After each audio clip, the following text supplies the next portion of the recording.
Hi beloveds, it's Angel Lena Marie, and I wanted to share a channeled message that I got on the inner critic, or our self-critical parts within us.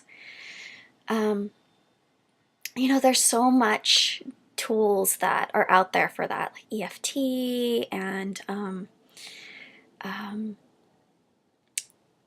meditation, and trying just not to allow that inner critic to talk to us. But the message that I got and that I use personally is allowing that inner critic, honoring what it has to say, knowing that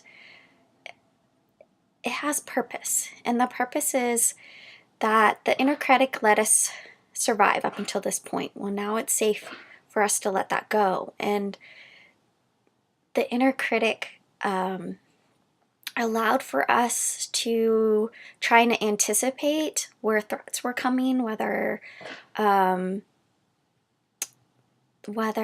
it's justified or not. But if we already have the insight, or we feel like that there's something within that's lacking in us, and then when we're called out on it, then it's not as hard. It doesn't seem like it's coming out of nowhere. So it also allows for us to kind of try and change those parts of ourselves that we're not comfortable with. And so the example that Archangel Metatron gave me about this is about people who, for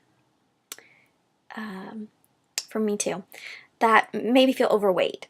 And so if you already know, like, oh, I'm 5 pounds overweight, or whatever it is, if someone then were to say, hey, you could lose a little weight, or anything like that, you already feel that inside. And so it doesn't feel as devastating. And then if you really feel called, then you can go ahead and exercise more or eat less. And so it really was a great tool for us. And it was a great way for us to make changes in our lives if we wanted to. And it also allowed for us to start, at least allowed for me to start on my journey. Like the little things that I was noticing that I felt uncomfortable with, I started seeking and looking for ways to feel better about those aspects within myself. But then it comes to a time when, like for me, I want to come in from a place that I'm already perfect and there's nothing that I need to change. And through the journey was a very serpentine journey. And it seems like I came back to exactly where I started, and with the knowledge that I gained.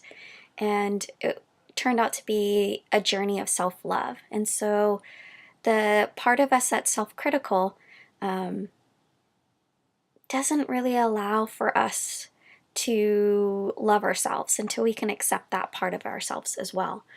So the best way to deal with this critical part is to allow him or her.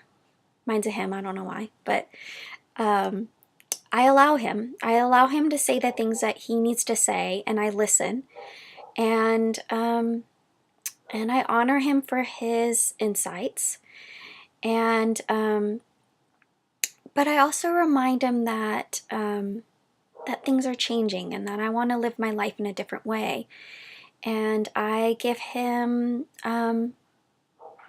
appreciation for how he's helped me survive up until this point. And I let him know that he did a great job, and that that I wouldn't have been able to make it to this point if I hadn't had his support. But that I'm trying to do things differently now, and I'm wanting to live from the heart, and I'm wanting to see the divinity in everyone, including myself.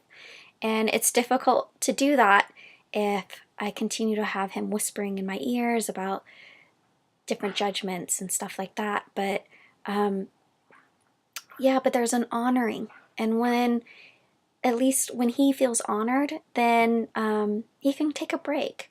And I let him know he's on permanent vacation and he gets to just enjoy the ride. And and it soothes him and it calms him down. And so I just wanted to share that tool that I've learned, and I hope that it's effective for you, as effective as it was for me. And yeah, I hope you have a blessed day. Take care. Much love.